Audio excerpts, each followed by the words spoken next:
सामान्य जानकारियां हमारे पास में है उनमें कई भ्रांतियां हैं। एक इतिहास का विद्यार्थी व शोधार्थी होने के नाते मैं अपना हमेशा इस बात का कर्तव्य समझता हूं कि उन भ्रांतियों को दूर कर पाऊं, जितने लोगों को मैं बता पाऊं उतना तो कम से कम हो पाए। महाराणा प्रताप भारत की वो हीरो हैं जिनके बारे में बच्चा बच्चा जानता है। कहानियां इतिहास नहीं होती है। भारत में इतिहास के साथ में सबसे बड़ा दुर्भाग्य यह रहा कि हमने हिस्ट्री को स्टोरी मानकर पढ़ना शुरू कर दिया है। वो राजस्थान के एकमात्र राजा हैं जिनको राज्य बपोती में नहीं मिला बल्कि जनता के द्वारा दिया गया था। ये राजतंत्र में लोकतंत्र की स्थापना है। कोई राजा किस कदर अपनी जनता में लोकप्रिय रहा होगा कि उसके राष्ट्रलग के समय जनता पूर्व राजा की आज्ञा का उल्लंघन करते हुए जगमाल को हटाकर प्रताप को राजा बना देती है। तो कलयुग में यकीन राम के वारिस थे कि जिनके साथ जनता इस कदर जुड़ गई थी। वो भी क्यों ना, महाराणा प्रताप सूर्यवंशियों के उसी कुल से बिलोंग करते थे। इस कुल के 64वीं पीढ़ी के अंदर भगवान श्री राम हुए थे और 210वीं पीढ़ी के अंदर जाके महाराणा प्रताप का जन्म हुआ था। खूब सारे लोग आगे कह देते हैं महाराणा प्रताप अकेले पड़ गए थे, अन्य राजाओं ने उनका साथ नहीं दिया था, अकेले थे फिर भी देखो उन्होंने संघर्ष किया। तो मुझे लगता है यार इन लोगों ने इतिहास को ढंग से जाना ही नहीं, इतिहास को ढंग से पढ़ा ही नहीं। कहानी है उसकी जो कहता था गुलामी किसी की अच्छी नहीं होती, ना गैरों की ना अपनों की। महाराणा प्रताप।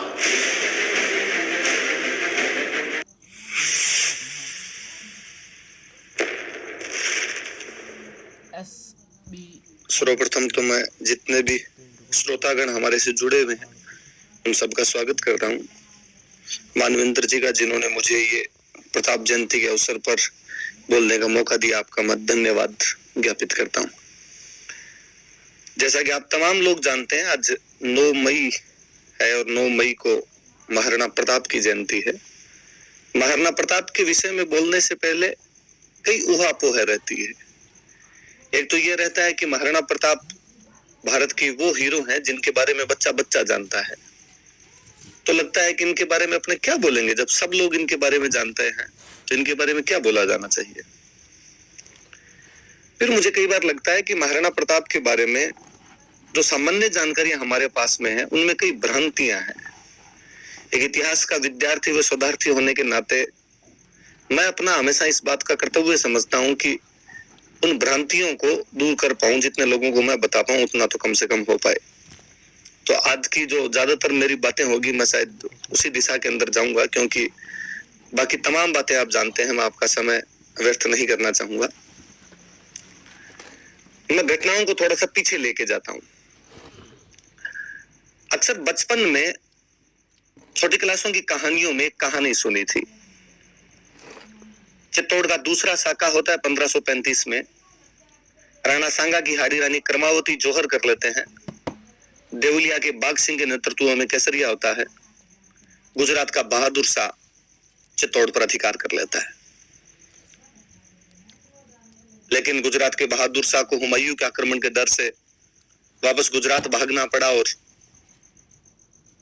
पुर्तगालियों के साथ में एक हुई बातचीत के अंदर पुर्तगालियों ने उसे अरब सागर में बुलाकर फेंक दिया और वो मर गया। बहादुर शाह की मृत्यु के समाचार सुनकर चित्तौड़ में गुजरातियों का जो भी कब्जा था मेवाड़ वालों ने उखाड़ फेंका, लेकिन मेवाड़ वालों के सामने अब समस्या ये थी कि चित्तौड़ का शासन किसे दिया जाए। राजा विक्रमादित्य को, जिनके समय में ही रानी क्रमावती शासन खुद संभाल रही थी, वे इतने योग्य नहीं थे, या उदय सिंह को जो कि विक्रमादित्य के छोटे भाई थे। पर लगा कि अभी मेवाड़ 4 संकटों से गुजरा है। 1527 में खानवादे से एक बड़े युद्ध के अंदर विफलता का सामना करना पड़ा। 1528 में राणा सांगा की मृत्यु होती है, 1531 में रतन सिंह जी की मृत्यु होती है और 1535 में चित्तौड़ का दूसरा साका हो जाता है। ऐसे समय में निश्चय किया गया कि कुछ समय के लिए बनवीर को मेवाड़ का शासन सौंप दिया जाए और फिर उदय सिंह को शासन भार दिया जाए। बनवीर ने राजगद्दी पर बैठने के बाद विक्रमादित्य को मार दिया। वह उदय सिंह को मारना चाहता था। आगे वाली लाइनें, आगे वाली कहानी आप सब लोगों ने सुनी है कि मां पन्ना जो कि उदय सिंह की दाई मां हुआ करते थे, उन्होंने अपने बेटे चंदन का बलिदान देकर उस दिन उदय सिंह को वहां पर बचा लिया था। प्रातस्मरणीय है, धन्य है वो मां पन्ना जिसने अपने राष्ट्र की रक्षा के लिए अपने स्वयं पुत्र का बलिदान कर दिया था। दुनिया के इतिहास में से उदाहरण आपको कतई नहीं मिलेंगे जब कोई माँ इस कदर अपने पुत्र को अपनी आंखों के सामने इसलिए कटवा देती है कि उसके राष्ट्र को अखंड रखना जरूरी है, राजा को रखना जरूरी था। कहानी का ट्विस्ट यहीं से है। इस कहानी में आगे यह पढ़ते हैं कि उदय सिंह छोटे से बच्चे हैं जिनको पन्ना धाय घास की टोकरी में डालकर वहां से लेकर चली जाती है। यह घटना 1536 की है। यदि कहानी की बात मानी जाए तो यह कैसे संभव हो पाएगा कि 1536 में उदय सिंह इतने छोटे से बच्चे थे कि पन्ना धाय उन्हें घास की टोकरी में डालकर लेकर गए थे, तथा 9 मई 1540 को उदय सिंह के घर पर महाराणा प्रताप के रूप में उनके ज्येष्ठ पुत्र का जन्म होता है। कहानियां इतिहास नहीं होती है। भारत में इतिहास के साथ में सबसे बड़ा दुर्भाग्य यह रहा कि हमने हिस्ट्री को स्टोरी मानकर पढ़ना शुरू कर दिया है। कहानियां इतिहास में रोचकता पैदा करती है, इतिहास से लोगों को जोड़ती है, लेकिन इतिहास तथ्यों पर आधारित होता है। राणा उदय सिंह का खुद का जन्म 1522 के अंदर हुआ था। उस घटना के समय वो 15 साल के थे। अब इस बात को आप ज्यादा समझ पाएंगे कि यदि वो 1536 में 15 साल के रहे तो यकीनन 1540 के अंदर उनकी उम्र 19-20 साल रही है जब राणा प्रताप का उनके घर पर जन्म हुआ। इसलिए आगे से जब कभी भी आप इस कहानी को कहीं सुनाए तो बाकी सब बातें सच्ची है। माँ पन्ना का बलिदान, चंदन की मृत्यु, सब कुछ सच्चा है, लेकिन इस बात पर ध्यान रखें कि कोई दोबारा कभी नहीं बताएं कभी कि उदय सिंह छोटा सा टाबर था और उसे घास के पत्तों में डालकर ले जाया गया था। उदय सिंह उस समय युवा अवस्था के अंदर प्रवेश कर रहे थे। आगे की घटनाओं में ना जाकर मैं सीधा प्रताप पर आता हूँ। 1572 में उदय सिंह का गोगुंदा में होली के त्योहार के दिन मृत्यु होती है। बहुविवाह प्रथा हुआ करती थी राजस्थान में। राणा उदय सिंह का अपनी एक भटियानी रानी धीर कंवर के साथ में लगाव था और वो धीर कंवर के पुत्र जगमाल को राजा घोषित कर देते हैं। उन दिनों राज परिवारों में एक प्रथा हुआ करती थी कि जो पुत्र अगला राजा बनेगा वह पिता के अंतिम संस्कार में भाग नहीं लेता था।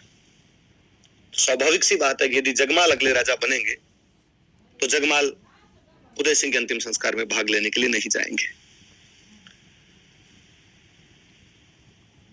राणा प्रताप अंतिम संस्कार में भाग लेने के लिए पहुंचे। क्योंकि राणा जी की डेथ हुई थी इसलिए मेवाड़ की सारी जनता, मेवाड़ के बड़े बड़े सामंत वहां पर उपस्थित थे।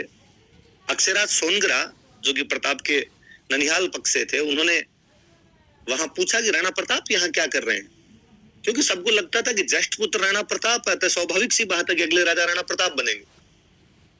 लेकिन जब उन्हें वहां पर पता चला कि अगले राजा राणा प्रताप नहीं बनकर अगले राजा जगमाल बनने जा रहे हैं, तब उन्होंने चुंडा के वंशजों कृष्णदास और सांगा की तरफ देखकर कहा कि हे चुंडा के वंशधरों, मोकल के समय से यह रिवाज चलता आ रहा है कि मेवाड़ की राजगद्दी का वारिस कौन होगा।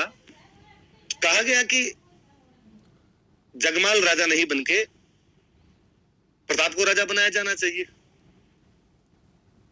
इस बात पर चुंडा के वंशज सलुम्बर के सामंत कृष्णदास चुंडावत ने कहा कि यकीनन ये हम सलुम्बर वालों का अधिकार है कि मेवाड़ का जो अगला राजा है वो राणा जी तय नहीं करेंगे, मेवाड़ का अगला राजा हम तय करेंगे। इस प्रकार गोगुंदा में मेवाड़ की जनता तथा मेवाड़ के सामंतों द्वारा प्रताप को राजा घोषित किया गया था। इस बात पर ध्यान दिया जाए वो राजस्थान के एकमात्र राजा हैं जिनको राज्य बपोती में नहीं मिला बल्कि जनता के द्वारा दिया गया था। यह राजतंत्र में लोकतंत्र की स्थापना है। कोई राजा किस कदर अपनी जनता में लोकप्रिय रहा होगा कि उसके राजतिलक के समय जनता पूर्व राजा की आज्ञा का उल्लंघन करते हुए जगमाल को हटाकर प्रताप को राजा बना देती है। मुझे लगता है ये 1572 में प्रताप का वो जो 28 फरवरी 1572 को होली के दिन राजतिलक है वो अपने आप में आगे की तमाम घड़ियों की तरफ, आगे की तमाम घटनाओं की तरफ इशारा कर रहा था कि मेवाड़ की दशा और दिशा दोनों क्या होगी। राजा बनने के तुरंत बाद में जब अकबर अपना गुजरात का अभियान समाप्त करके अकबर की सेना आगरा की तरफ लौट रही थी, राणा प्रताप द्वारा उस गुजरात से आगरा की तरफ जाती हुई सेना को बीच में रोककर उस सेना से दंड वसूल लिया जाता है। अकबर इस बात से खिन्न था और अकबर यह भी चाहता था कि जब संपूर्ण भारत को वह अधिकार में लेना चाहता है तो मेवाड़ जैसा राज्य जो कि दिल्ली के ठीक नाक के नीचे बैठा है वो स्वतंत्र कैसे रह सकता था। 1568 में वो चित्तौड़ पर कब्जा कर चुका था लेकिन मेवाड़ महाराणा ने उससे संधि नहीं की थी। अकबर ने प्रताप को समझाने के लिए कई दूत भेजा। तमाम लोग जानते हैं इस बारे में, उस तरफ नहीं जाना चाहूंगा। ये प्रताप के स्वाभिमान का प्रतीक है कि उन्होंने हर बार उन दूतों को बेरंग लौटाया था। एक बात की तरफ मैं इशारा करूंगा कि जब तीसरे दूत के रूप में आमेर राजा साहब भगवान दास जी आए थे और उन्होंने जब प्रताप को कहा कि आपको संधि कर लेना चाहिए, तो प्रताप उनको कहते हैं कि आज के ठीक लगभग 50 साल पहले मेरे जो दादाजी थे उनके झंडे के नीचे राजस्थान के तमाम लोग अकबर के दादाजी के खिलाफ लड़े थे, जब हम खानवा के युद्ध में सांगा के नेतृत्व में बाबर के खिलाफ लड़ रहे थे, और उसमें आमेर के महाराज पृथ्वीराज भी हमारे झंडे के नीचे लड़े थे। भगवान दास जी, आप मुगलों के खिलाफ अपना झंडा खड़ा कर लीजिए, मैं आपके झंडे के नीचे लड़ने के लिए तैयार हूं, लेकिन मैं मुगलों के झंडे के नीचे लड़ने के लिए कतई तैयार नहीं होऊंगा। ये चीजें बताती है कि महाराणा प्रताप में विदेशी आक्रमणकारियों के प्रति शुरुआत से कैसा विजन था, कैसी दृष्टि थी। वो समझते थे कि देश की एकता के लिए आपस में एकजुट होना आवश्यक है, तभी हम विदेशी आक्रमणों का जवाब दे पाएंगे। मैं हल्दी घाटी वाले युद्ध की तरफ फिर बाद में जाऊंगा, लेकिन मैं उससे पहले कई बातों की तरफ और इशारा करना चाहूंगा। प्रताप का राजतिलक मुझे एक चीज की और याद दिलाता है कि प्रताप का राजतिलक जनता द्वारा किया गया, जगमाल को नकार दिया गया। मुझे पुनः याद आते हैं कि अयोध्या में जब महाराज दशरथ ने कहा कि राम जी को 14 साल का वनवास और भरत को राजतिलक मिलेगा, तो अयोध्या की जो जनता थी वो राम जी के साथ वनवास के लिए रवाना हो गई थी, जिन्हें राम जी समझा बुझाकर पुनः वापस भेजते हैं। मुझे लगता है कलयुग में यकीन राम के वारिस थे कि जिनके साथ जनता इस कदर जुड़ गई थी। वो भी क्यों ना, महाराणा प्रताप सूर्यवंशियों के उसी कुल से बिलोंग करते थे जिस कुल के 64वीं पीढ़ी के अंदर भगवान श्री राम हुए थे और 210वीं पीढ़ी के अंदर जाके महाराणा प्रताप का जन्म हुआ था। महाराणा प्रताप के बारे में अक्सर एक बात और कही जाती है। अक्सर कहा जाता है कि खूब सारे लोग आगे कह देते हैं महाराणा प्रताप अकेले पड़ गए थे, अन्य राजाओं ने उनका साथ नहीं दिया था, अकेले थे फिर भी देखो उन्होंने संघर्ष किया। तो मुझे लगता है यार इन लोगों ने इतिहास को ढंग से जाना ही नहीं, इतिहास को ढंग से पढ़ाई नहीं है। यदि आप महाराणा प्रताप के समय की सिचुएशन देखेंगे तो आप पाएंगे कि उस समय बांसवाड़ा के प्रताप सिंह, डूंगरपुर के आस्करण, मेवाड़ के राणा प्रताप, मारवाड़ के चंद्रसेन, सिरोही के राव सुल्तान, जालोर के ताज खान और इडर के नारायण दास। यदि मैंने जो स्थान बोले इनको आप एक रेखा के अंदर खींचेंगे तो आप पाएंगे कि ये मालवा से लेकर गुजरात तक का पूरा बॉर्डर है। इस बॉर्डर में जितने राजा थे वो तमाम लोग एक साथ थे। रणनीतियां बदल गई थी। इससे पहले राजस्थान के राजाओं की एक होने की रणनीतियां ये होती थी कि सारे के सारे जो राजा है वो एक झंडे के नीचे एक मैदान में जाके लड़ेंगे, जैसा कि खानवा के अंदर लड़े थे। लेकिन इस बार कहा गया कि नहीं, ऐसा नहीं किया जाए। सब अपने अपने राज्यों के अंदर मुगलों की खिलाफत करेंगे, सब अपने अपने राज्यों में मुगलों के खिलाफ लड़ेंगे। इसलिए तमाम राजा अपने अपने राज्यों में लड़ रहे थे। यही कारण है कि राणा प्रताप के समय में अकबर राजस्थान में एक सिंगल युद्ध नहीं जीत पाया है। कोई युद्ध नहीं जीता उस व्यक्ति ने। राजस्थान में तमाम युद्ध हार गए थे। मुझे आंकड़ों में, संख्याओं के अंदर बड़ी रुचि रहती है। जब मैं ये देखता हूं कि 1581 में मारवाड़ महाराजा चंद्रसेन राठौड़ अकबर से अजमेर छीन लेते हैं। 1582 में दिवेर के विश्व प्रसिद्ध युद्ध में, जिसकी मैं आगे खूब सारी बातें करूंगा, राणा प्रताप पूरी मुगल सेना को मार देते हैं। और 1583 के उस विश्व प्रसिद्ध दत्तानी के युद्ध में, जिसका महत्व सिरोही के इतिहास में उसी प्रकार का है जो महत्व मेवाड़ के इतिहास में हल्दी घाटी का है, सिरोही के राजा राव सुल्तान मुगलों की पूरी आर्मी मार देते हैं। मुझे लगता है 81, 82, 83 लगातार 3 साल मुगलों को 3 लगातार डिफीट, बुरी वाली डिफीट अकबर के दिमाग में बिठा गई थी कि अब राजस्थान में कोई अटैक नहीं करने। इसलिए 85 के बाद में राजस्थान में पूरे के पूरे मुगलों के अटैक बंद हो गए। उसमें क्या भय व्याप्त हुआ होगा कि वह मुगल बादशाह जो काबुल जीत रहा है, कश्मीर जीत रहा है, उड़ीसा जीत रहा है, बंगाल जीत रहा है, पंजाब जीत रहा है, साउथ इंडिया जीत रहा है, नाक के ठीक नीचे पड़े राजस्थान पे कोई हमला नहीं करता है। राणा प्रताप की सबसे बड़ी विजय यह है कि अकबर को पूरी तरीके से बांध के रख दिया गया था और ये तमाम राजा साथ के अंदर थे, अपने अपने क्षेत्रों में लड़ रहे थे। जब मुगलों की फौज मेवाड़ के अंदर आती, उन्हीं दिनों में चंद्रसेन जी मारवाड़ में विद्रोह करते थे। जब मुगलों की सेना, आधी सेना चंद्रसेन की तरफ भाग के जाती, पता चलता कि सिरोही और जालोर में ताज खान और राव सुल्तान ने मिलकर मुगलों के कैंप उड़ा दिए। इधर तो चूंकि महाराणा प्रताप का ससुराल था तो राव नारायण दास नहीं लड़ते तो कौन लड़ते। मुगलों के आगरा से सूरत की तरफ जाने वाले जो हज यात्री हुआ करते थे, सूरत की तरफ जाने वाले उनके जो माल के काफिले हुआ करते थे, वो तक रोक दिए गए थे। मालवा और गुजरात के पूरे रास्ते ब्लॉक कर दिए गए थे मुगलों के। तो ये भी प्लीज कोई ना कहे कभी कि राणा प्रताप अकेले पड़ गए थे। इवन मुझे याद है कि बूंदी के राजा सुरजन हाड़ा, जो कि अकबर के साथ संधि कर चुके थे, उनके बेटे दुद्दा राणा प्रताप के साथ में रहे थे। डूंगरपुर के आस्करण जी जब अकबर की अधीनता स्वीकार कर लेते, अकबर से संधि कर लेते, उसके बाद उनके बेटे सहसमल प्रताप के साथ में आ गए थे। प्रताप बहुत बड़े संगठन निर्माता है। ग्वालियर के राजा रामसा तोमर अपने बेटों सालीवाहन प्रताप सिंह और भवानी के साथ में यदि हल्दी घाटी के युद्ध में रणखेत रहते हैं।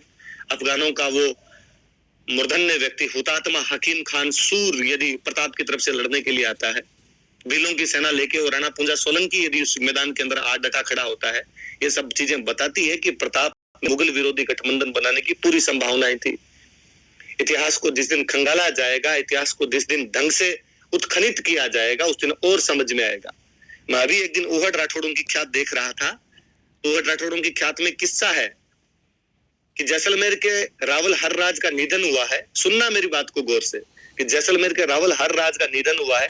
राणा प्रताप तथा चंद्रसेन, जो कि उस समय अकबर के खिलाफ लड़ने वाले राजस्थान के दो सबसे बड़े राजा थे, एक साथ इकट्ठे होके रावल हरराज के शोक मनाने के लिए जा रहे हैं। पर पहले वो आबू के पहाड़ों में पहुंचे, यहाँ पर मुगलों के सारे कैंप उड़ाए।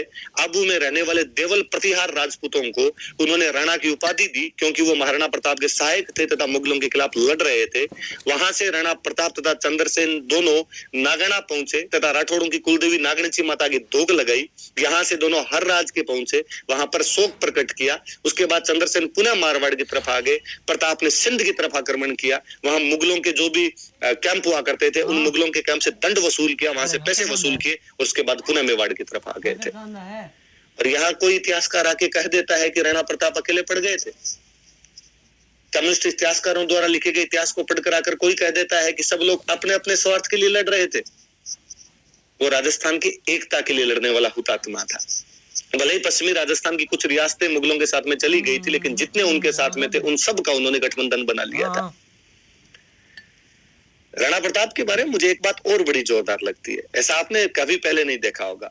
भील जनजाति है। जब हम अक्सर जातियों जनजातियों की बात करते हैं, हम अक्सर कहते हैं कि भारतीय समाज में छुआछूत हुआ करती थी और ये भारतीय समाज का अकट्य सत्य है, इससे कोई भी इनकार नहीं कर सकता, जो प्राचीन काल से लेकर मध्यकाल होते हुए अब तक कहीं ना कहीं किसी ना किसी रूप के अंदर जारी है। पहले नहीं हुआ होगा, लेकिन बाद के अंदर ये व्यवस्था जैसी जाति व्यवस्था में ढली थी, उसके बाद ये व्यवस्था आ गई थी। उस एक भील जनजाति को जो समाज की मुख्य धारा के अंदर शामिल नहीं थी, उसको मेवाड़ के संघर्ष में शामिल कर देना क्या नहीं बताता कि वह राजा मध्यकाल में कितना बड़ा समाज सुधारक था। मुझे इस बात की बड़ी पीड़ा और ठेस रहती है हमेशा कि महाराणा प्रताप को किस तरह हमने हल्दी घाटी के युद्ध में बांध कर रख दिया है। हमें तीसरी क्लास से एक ही बात पढ़ाई गई कि महाराणा प्रताप एक बहुत बड़े योद्धा थे और उन्होंने हल्दी घाटी का युद्ध लड़ा था। कम्युनिस्ट इतिहासकार तो फिर यहाँ तक कहेंगे कि हल्दी घाटी युद्ध में प्रताप हार भी गए थे, पर चूंकि उन्होंने संघर्ष किया था इसलिए तुम उनको पढ़ लो। मैं आगे उस बात पर तो बाद में जाऊंगा, मैं पहले इस बात पर पुनः आता हूं कि ये तो कल्पना भी नहीं की जा सकती ना कि उस युद्ध के माहौल के अंदर प्रताप ने कहा होगा कि भील अलग खड़े होंगे, हम बाकी लोग अलग खड़े होंगे, या इनके पानी और खाने की व्यवस्था अलग की जानी चाहिए और हमारे पानी और खाने की व्यवस्था अलग की जानी चाहिए। यकीनन भीलों के साथ कंधे से कंधा मिलाकर लड़े होंगे। एक समाज की मुख्य धारा से कटी हुई एक जाति को यदि समाज के साथ जोड़ रहा था, यकीन वो सर्वोदय के सिद्धांत को लागू कर रहे थे कि सबका साथ सबका विकास आवश्यक है। एक जनजाति लुहार जो लोहे के हथियार बनाया करती थी, राणा प्रताप के साथ में क्या कसम खाती है कि जब तक प्रताप ने कहा कि जब तक हम मेवाड़ को आजाद नहीं करवा लेंगे, एक जगह टिक कर नहीं बैठेंगे, अच्छा खाना नहीं खाएंगे, अच्छी जगह सोएंगे नहीं, हम हमेशा संघर्ष करते रहेंगे। और वो लोहार प्रताप के साथ में वो सेम कस्में खाते हैं। आज दिन तक वो जनजाति गाड़िया लोहारों के रूप में जानी जाती है। 47 में आजादी के बाद जवाहरलाल नेहरू प्रधानमंत्री चित्तौड़ के अंदर सम्मेलन करते हैं, लोहारों को बुलाते और उन्हें कहते हैं कि अब हम आजाद हो चुके हैं, राणा प्रताप का सपना साकार हो चुका है, अब तो प्लीज घर बनाकर रहिए। लोहार आज भी कहीं ना कहीं घूम रहे हैं राणा प्रताप की उस प्रतिज्ञाओं को, उन शपथ को लिए हुए। विश्व के इतिहास में मुझे कोई दूसरा राजा बताइए आप इस प्रकार का, जो इस प्रकार जनता के अंदर लोकप्रिय रहा होगा कि जनता उसे इस प्रकार आत्मसात हो गई थी। उदयपुर राजधानी हुआ करती थी मेवाड़ की, लेकिन वो संघर्ष के दिन थे। आज आप गोगुंदा रह रहे हो, कल आप कुंभलगढ़ जाओगे, परसों आप मोही जाओगे, अगले दिन मदारिया जाओगे, अगले दिन आवरगढ़ रहोगे, अगले दिन आप मायरा जाओगे, अगले दिन आप कोल्यारी जाओगे, अगले दिन आप चावंड जाओगे। मेवाड़ की जनता उस राजा के साथ में कितना जुड़ी रही होगी, उस राजा का क्या प्रभाव रहा होगा जनता में कि जनता ने कहना शुरू कर दिया, जो आज दिन तक कहावत है, राणो जी कब है बठ उदयपुर, जहां राणा जी रहेंगे हम उसको उदयपुर मान लेंगे। भारत भारत में मैं हमेशा कहता हूं कि बाकी जो लड़ाइयां हैं, मुझे कोई पूछे कि त्राइन का युद्ध किसके बीच में हुआ, मैं यकीनन कहूंगा कि पृथ्वीराज चौहान की सेना और गौरी की सेना के बीच। खानवा का युद्ध किसके बीच में हुआ कि सांगा की सेना और बाबर की सेना के बीच। प्रताप के समय का संघर्ष जो है मेवाड़ के जन जन का संघर्ष है। ये राजा का अपने जनता में विश्वास है, ये जनता का अपने राजा में विश्वास है कि वो राजा के साथ में इस कदर आकर खड़ी हो गई थी। कहते प्रताप के पिता उदय सिंह, मैं उदय सिंह का बहुत बड़ा समर्थक हूं कई मामलों में कि वो राजस्थान के पहले राजा है जिन्होंने युद्धों की नीति बदल दी थी। राजस्थान के पहले के सारे युद्ध किलों में लड़े जाते थे कि हम किले में बैठकर लड़ेंगे, और यदि दुश्मन कभी किला घेर लिया करता था तो अन्न और जल समाप्त होने के बाद में आपके पास साके के अतिरिक्त कोई इलाज ही नहीं बचता था। राणा उदय सिंह वो राजस्थान के पहले राजा है जिन्होंने लड़ाइयों का रुख किलों से पहाड़ों की तरफ मोड़ दिया था और कहा पहाड़ घेर के दिखाओ। देखे हमारी जब भौगोलिक परिस्थितियां इस प्रकार की है कि इन पहाड़ों में रह सकते हैं तो आप पहाड़ घेर के दिखाइए। राणा उदय सिंह की उसी नीति को आगे चलकर राणा प्रताप कंटिन्यू करते हैं, और आगे चलकर उनके भी काफी पीढ़ी बाद उन्हीं का एक परिवार का वंशज महाराज छत्रपति शिवाजी महाराष्ट्र में इन्हीं विधियों को बाद में लागू करते हैं। कहते प्रताप ने जब पहाड़ों की लड़ाई का रास्ता चुना तो उन्होंने मेवाड़ की पूरी जनता को पहाड़ों में शिफ्ट कर दिया था, ताकि मुगलों को जब वो मेवाड़ के अंदर आए तो किसी भी गांव से रसद पानी ना मिले, किसी भी गांव से उनको अनाज की प्राप्ति ना हो। मुगलों की सेनाएं या गांव के अंदर भटका करती थी, कोई पानी पिलाने वाला नहीं था, तो आपको अनाज और पानी कहां से मंगाना पड़ेगा? तो आप अजमेर वाले रास्ते से मंगाओगे। अजमेर के रास्ते रास्ते पर चौकियां बना दी गई थी। मुगलों का रहना दूभर था। मेवाड़ के अभियान उनके लिए इतने महंगे, इतने कष्टकर रहे थे कि 1585 के बाद में अकबर ने तौबा कर ली थी कि हम बाकी पूरे भारत में अटैक कर लेंगे लेकिन यहाँ पर मेवाड़ के अंदर अटैक नहीं करेंगे। मैं अक्सर कई बार मेरे साथियों से मजाक में कहता हूं कि अकबर ने कहा होगा कि यार मुगलों तुम क्यों नहीं अंदर जा पा रहे, प्रताप को क्यों नहीं पकड़ पा रहे हो, और मुगलों ने कहा होगा कि सर मुगल है, गूगल थोड़ी है, इन भौगोलिक परिस्थितियों के अंदर हम कैसे घुस सकते हैं, यहाँ पर हम कैसे जा सकते हैं। कहते प्रताप ने तब एक ऐलान करवाया था कि कोई भी मेवाड़ का व्यक्ति मुगलों को किसी भी प्रकार की सहायता नहीं देगा। तो एक मुगलों के कमांडर ने उंटाला के किले के पास में एक किसान को कहा कि तुम हमारे लिए सब्जियां उगा दो यार कुछ। उस किसान ने कहा कि प्रताप की आज्ञा है कि कोई भी सब्जी नहीं उगा सकता, कोई भी मुगलों को किसी प्रकार की सहायता नहीं देगा, और यदि मैंने दिया तो मुझे दंड भोगना पड़ेगा। उस मुगल सूबेदार ने हंस के कहा कि यार हमारे एकदम पास में बैठा है, क्या कर सकता है राणा प्रताप तेरा। और उस व्यक्ति ने मुगलों के लिए सब्जियां उगानी शुरू कर दी।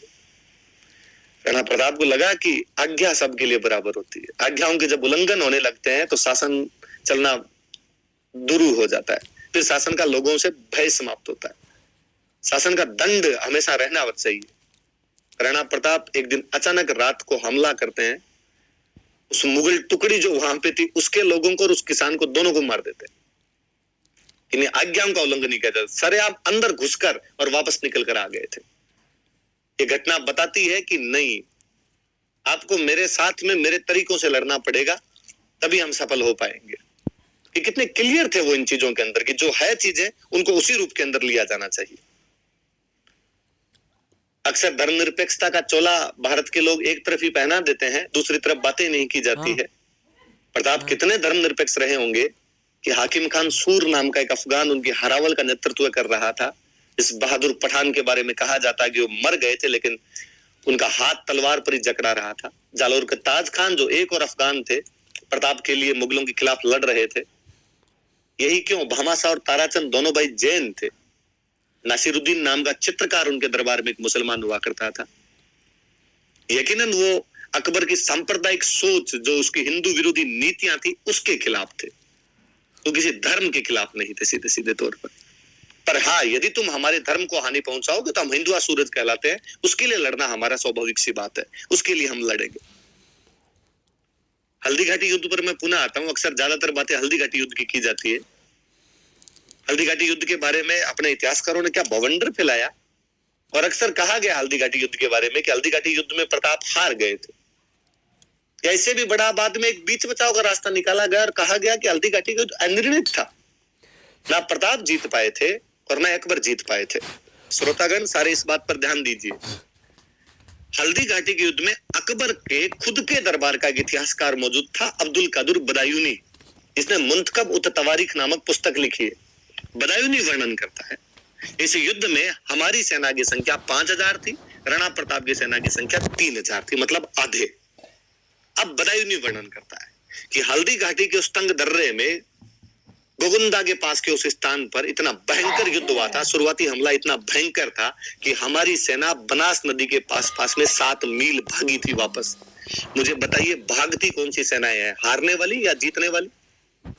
बदायूं नहीं बताता है कि जब हमारी सेना भाग रही थी, मैंने आसफ खान से पूछा कि आसफ खान, तीर कहां चलाए जाएं? ये तो अपने सैनिक भी इधर ही आ रहे हैं और मेवाड़ के सैनिक भी इधर ही आ रहे हैं, अपनी सेना के पीछा करते हुए, इनको मारते हुए और आ रहे हैं। बदायूं थोड़ा कट्टर मुसलमान टाइप का व्यक्ति था। कहते हैं जब युद्ध में आया था तो लोगों ने कहा था कि बदायूं कलम वलम चलाने वाले व्यक्ति हो, वहां जाकर क्या करोगे, वहां पर तलवारें चलेगी। तो बदायूं ने कहा था कि जब हिंदुओं का खून बहेगा तब मैं अपनी दाढ़ी के लगाऊंगा। तो आसफ खान ने बदायूं को कहा कि बदायूं, आंखें बंद करके तीर चला तू, तो दोनों तरफ से हिंदू मरेंगे, क्योंकि सामने भी मान सिंह की टुकड़ी खड़ी है, उसकी तरफ से भी जो लोग लड़ रहे हैं वो हिंदू है, और उधर से यदि मेवाड़ वाले भी आ रहे हैं पीछा करते हुए इनका, तो वो भी हिंदू है। बदायूं ने साफ साफ लिखता है कि हमारी सेना भाग रही थी, 8 मील भागी है बनास नदी के पास में, तथा मेवाड़ के सैनिकों ने उनका पीछा किया। उसके बाद बदायूं लिखता है कि जब युद्ध समाप्त होने के बाद में हम जब गोगुंदा पहुंचे थे, तो गोगुंदा में हमें इतना डर था राणा प्रताप का कि रात को हमला करेंगे, इसलिए हमने चारों तरफ दीवार चुनवाई थी। मुझे बताया जाए कि डर में कौन रहता पक्ष है, जीता हुआ पक्ष या हारा हुआ पक्ष? जीते हुए पक्ष का कॉन्फिडेंस अलग होता है। डर छोड़िए, खुले मैदान के अंदर भी सोता है तो भी उसे ये डर नहीं रहता कभी कि कोई हमला कर सकता है। बदायूं पुनः लिखता है कि जब हम गोगुंदा से अजमेर तक का रास्ता लिया था जून के महीने में, उस भरी गर्मी के अंदर राजस्थान के उन तपते पहाड़ों के बीच में, उन राजपूतों ने हमारी हालत खराब कर दी थी। गांव गांव के अंदर भीलों द्वारा हम लूटे जा रहे थे। जीते हुए पक्ष को कोई लूट ले, इतिहास में ऐसा कब कब सुना है आपने? और इससे भी बड़ा बदायूं लिखता है कि जब मान सिंह और आसफ खान दोनों अकबर के दरबार में पहुंचे तो अकबर ने इन दोनों का दरबार में आना बंद करवा दिया था कि आज के बाद तुम मुझे मुंह नहीं दिखाओगे। ऐसा कौन कौन से राजाओं ने किया है कि अपने जीते हुए सेनापतियों को बाहर निकाल दिया गया? ऐसा कब होता है कि कोई सेनापति जीत के जाए और राजा महाराजा बादशाह कहे कि भाई साहब कल से दरबार में मत आना यार, जीत के आ गए तुम तो। ये तो बदायूं की किस्से है। अगली घटना जून 1576 में हल्दी घाटी है। हल्दी घाटी में अकबर की हार होती है। अकबर को इतनी पीड़ा, इतना ठेस पहुंचता है कि अक्टूबर 1576 में अकबर खुद मेवाड़ पर आक्रमण कर देता है। हल्दी घाटी युद्ध के तुरंत बाद बादशाह को खुद को मेवाड़ पर आक्रमण करने के लिए आना पड़ गया। ये परिस्थितियां सीधे सीधे तौर पर बताती है कि इस युद्ध के अंदर अकबर की हार हुई है। और हल्दी घाटी युद्ध के बाद में प्रताप के इतने ताम्र पत्र मिले हैं जो ये बताते हैं कि हल्दी घाटी के आसपास की भूमि प्रताप ने लोगों को दान में बांटी है। संथाना का ताम्र पत्र, मोही आचार्यन का ताम्र पत्र, ओड़ा गांव का ताम्र पत्र, मंडेर वाला ताम्र पत्र, ये सब इस तरफ इशारा करते हैं कि हल्दी घाटी के आसपास की भूमि प्रताप के पास में, तभी तो वो दान कर रहे हैं। यदि हल्दी घाटी के तो प्रताप हार जाते तो वो भूमि मुगलों के पास में होती, मुगलों के पास में गई हुई भूमि को प्रताप दान कैसे दे सकते थे? वो अपने पास में कोई भूमि रही होगी तभी तो उसको दान में दे रहे होंगे। हल्दी घाटी युद्ध के बारे में इतने सारे बवंडर फैला दिए गए। मुझे लगता है आगे से यदि कोई लोग इस बारे में कहीं आपको बोले तो आप ये फैक्ट बताना उनको कि हल्दी घाटी युद्ध के परिणाम क्या रहे थे। हम बताते हैं आपको हल्दी घाटी युद्ध के परिणाम कि मुगलों में क्या भय व्याप्त रहा होगा कि बादशाह खुद को आना पड़ गया होगा। इससे भी बड़ा इतिहासकारों का षड्यंत्र देखिए आप। हल्दी घाटी युद्ध को तो अनिर्णित और वैसे बताकर समाप्त कर दिया गया। एक युद्ध को इतिहासकार पूरी तरीके से खा गए। हल्दी घाटी युद्ध का एक किस्सा और बताता हूं। हल्दी घाटी युद्ध में बहलोल खान नाम के एक व्यक्ति को प्रताप मारते हैं। कहते हैं वो मानसिंह के हाथी के ठीक आगे खड़ा था, घोड़े पर बैठा था। प्रताप हाथ के एक वार से बहलोल खान को घोड़े समेत चीर देते हैं। किसी कवि ने क्या सुंदर कहा है कि जरासंध बहलोल के वध में ये व्यतिरेक, भीम क्यों दो भुज न थे पातल ने कर एक।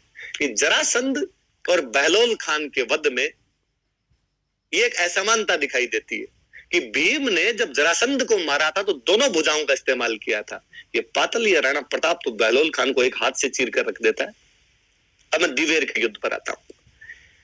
हल्दी घाटी युद्ध के बाद में शहबाज खान नाम का एक कमांडर प्रताप के खिलाफ बार बार भेजे गए, लेकिन उनको सफलता नहीं मिली। मिर्जा खाने खाना जो अब्दुल रहीम थे उनको बार बार भेजा गया, लेकिन उनको सफलता नहीं मिली। दिवेर का युद्ध होता है। अकबर का सेनापति सुल्तान खान वाकई बेहतरीन कमांडर था। सुल्तान खान योद्धा व्यक्ति था। सुल्तान खान मेवाड़ में 4 कैंप स्थापित करता है, दिवेर, देबारी, देसुरी और देवल। और चारों तरफ से महाराणा प्रताप को पहाड़ों में घेर कर रख देते हैं। दिवेर का कैंप, जो कि राजसमंद से अजमेर जाने की तरफ का रास्ता है, जहां से मुगलों की रसद आया करती थी, उसमें सुल्तान खान खुद अपनी चौकी लगाकर बैठा। पहाड़ों को चारों तरफ से घेर लिया गया। राणा प्रताप के बाहर निकलने के तमाम रास्ते बंद कर दिए गए। वाकई राणा प्रताप अंदर एकदम बंद होके बैठे हुए हैं। इन्हीं दिनों में दशहरे का त्योहार आता है। दशहरे पर अपने राजस्थान में शस्त्र पूजा की परंपरा आज दिन तक रही है, पूरे भारत में ही रही है। शस्त्र पूजा के बाद में टीका दौड़ करवाया करते थे। शस्त्र पूजा के बारे में कहा जाता है कि शस्त्रों को सीधे म्यान में नहीं रखना, ये कहीं ना कहीं इस्तेमाल होना चाहिए, इसलिए छोटे मोटे युद्ध किया करते